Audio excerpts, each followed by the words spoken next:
Hello and welcome to another quick tutorial from Premier EPOS. Today I'm going to explain to you the refund system.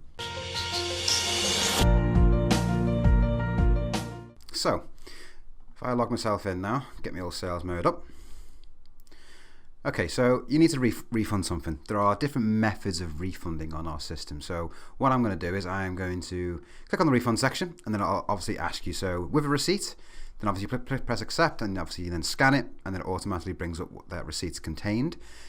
Same from a different store as well, so you can connect to a different store if you're a multi-store, or without receipt where you can actually manually type everything in, or by a transaction search in case they don't have the physical receipt on them, depending obviously how your policies work. But for this particular purpose, I'm going to click on that one because I don't have a barcode scanner plugged in. So what I'll do is I'll click on that one and then there we have it. So I've got my transaction there I wish to refund. So I'll select that one like so, and then I will go on select here, and then it brings up what I wish to refund. So for this particular one I'm going to refund the whole lot, so I'm going to do refund all items. Click on refund items, then ask you, do you want to place them back into stock or do you not want to place them back into stock? That completely depends on how your procedures work. So you might want to put them back into stock because they're perfectly fine to be resold, or no, because you're going to be dealing with that straight away by a different method, a different policy, an RMA policy or what have you. But for this test I'll just go yes on that one. Throws them in there like so, and that's how much money the actual customer will be receiving back. Now there's different types of ways of refunding that money, and I can show you that now. So if I now click on refund, okay, so you got all standard cash, card, check, mail order, or a credit note voucher.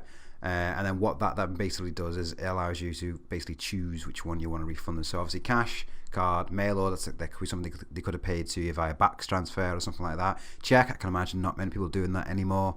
And obviously credit note, which is a voucher. That's the most common one because that means that you give someone the money back into a voucher which they can only use in your store. So that always seems to be the best policy for most people.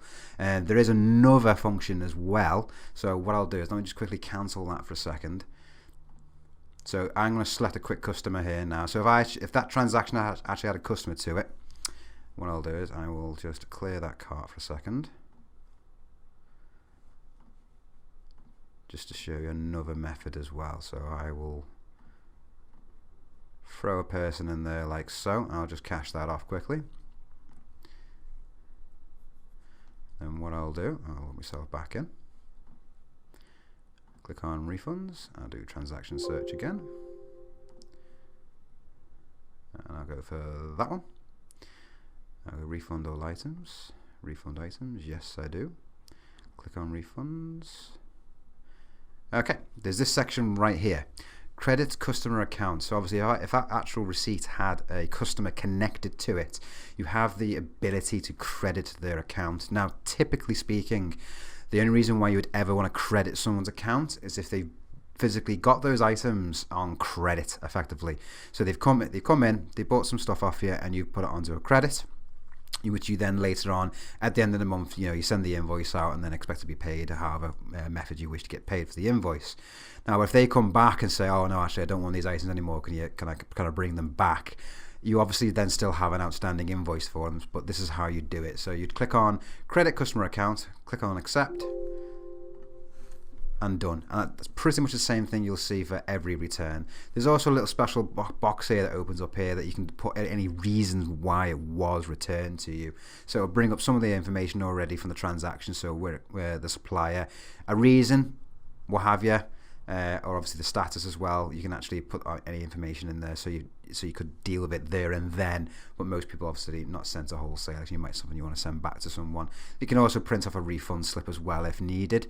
But if not, you can literally just press accept, and then it processes it straight away.